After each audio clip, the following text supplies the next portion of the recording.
Assalamualaikum warahmatullahi ta'ala wabarakatuh.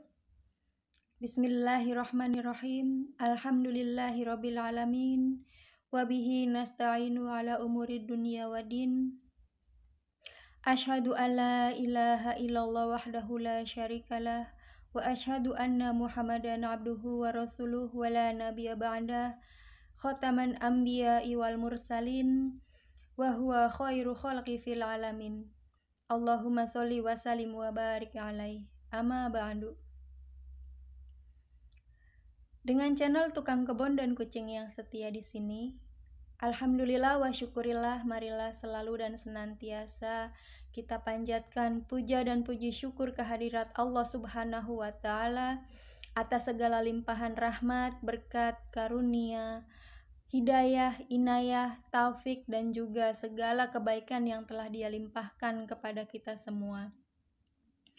Dan terutama atas anugerahnya yang berupa kesehatan dan juga kekuatan, baik itu kesehatan lahir dan batin, dan juga kekuatan terutamanya adalah kekuatan iman, Islam, dan ihsan kita. Dan sehingga dengan kekuatan tersebut mudah-mudahan kita bisa mendapatkan akhir hayat berupa husnul khotimah. Amin Allahumma amin ya Allah ya rabbal alamin. Pada kesempatan kali ini saya ingin kembali menyambung materi mengenal sosok Semar.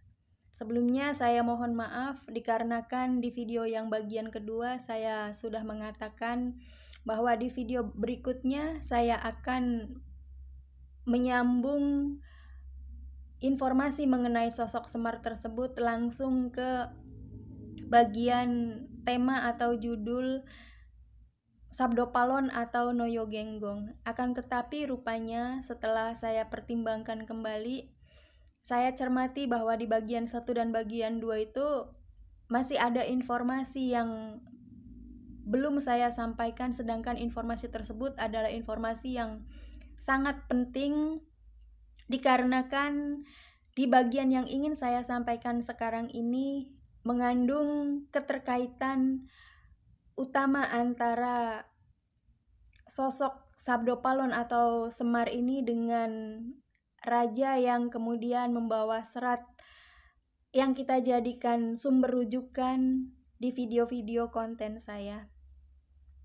Maka dengan demikian, dengan segala permohonan maaf, saya menyajikan video kali ini sebagai bagian ketiga dari video yang sebelumnya yang membahas sosok Semar. Setelah di bagian yang kedua kemarin kita bercerita tentang Raden Palasara yang telah menerima anugerah dari Batara Dewa Indra berupa Cupu Manik, Bidadari, dan juga Semar. Kemudian beliau, Raden Palasara ini, beranjak dari pertapaannya guna melakukan sebuah perjalanan, yaitu menunaikan apa yang diperintahkan oleh Dewa Indra agar menemukan sosok yang memang akan menerima isi dari Cupu Manik yang telah dianugerahkannya itu, yaitu sosok manusia yang mengeluarkan bau badan yang anyir. Dikisahkan di tempat lain, jauh sebelum masa Raden Palasara ini melakukan pertapaan, lahirlah sesosok manusia dari perut ikan, di mana sebenarnya manusia ini merupakan keturunan dari Batara Guru. Saya di sini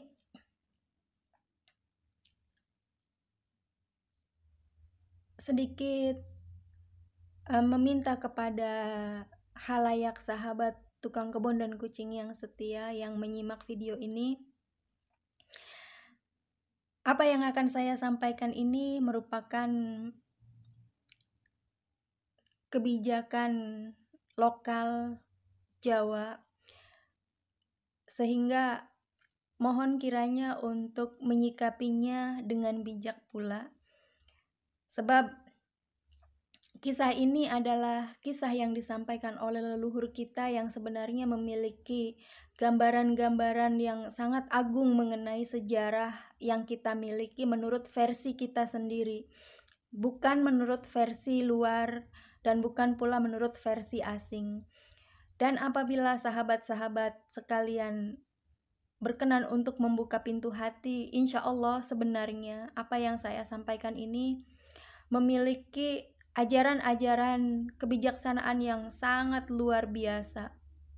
Dan ini sebenarnya bukan sesuatu yang khurafat, sebab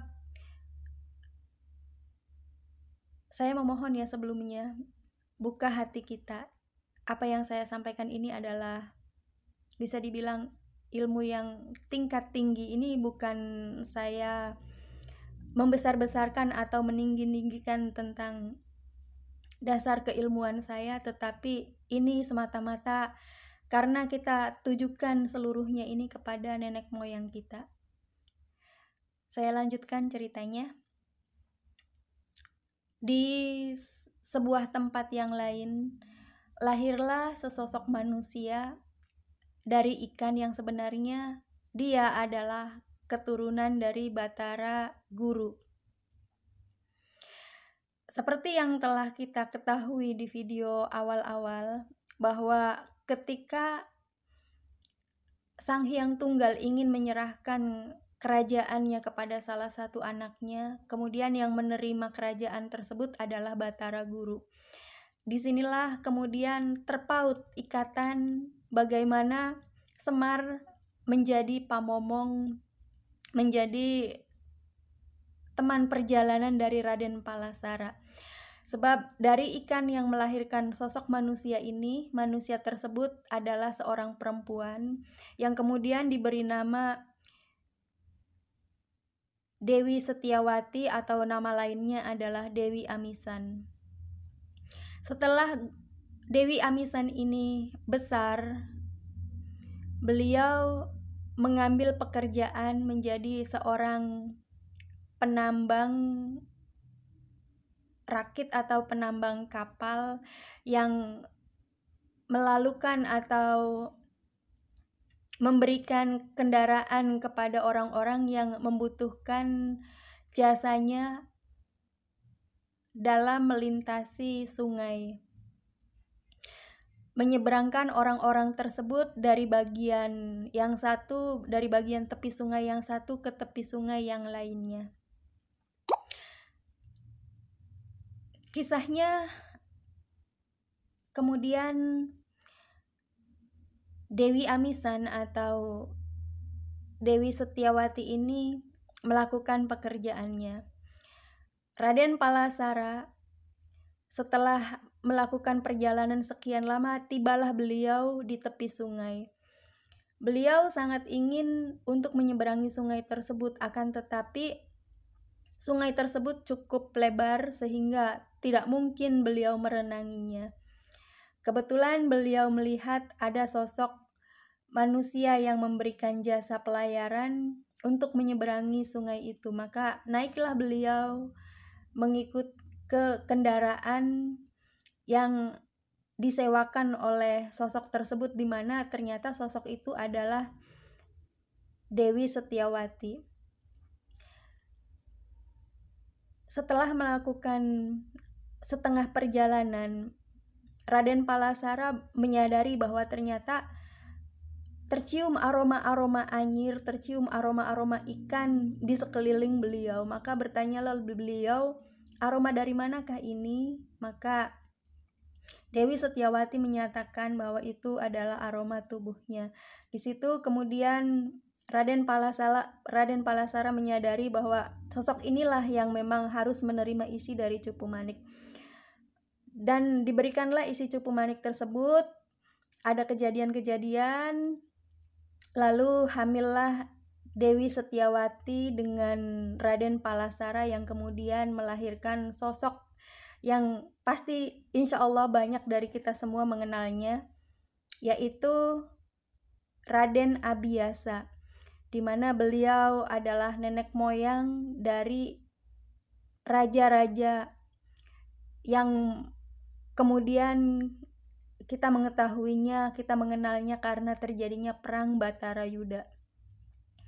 Disinilah titik penting mengapa saya tetap menyampaikan isi video yang ketiga ini, sebab beliau Prabu Jayabaya menisbahkan dirinya, menasabkan dirinya itu kepada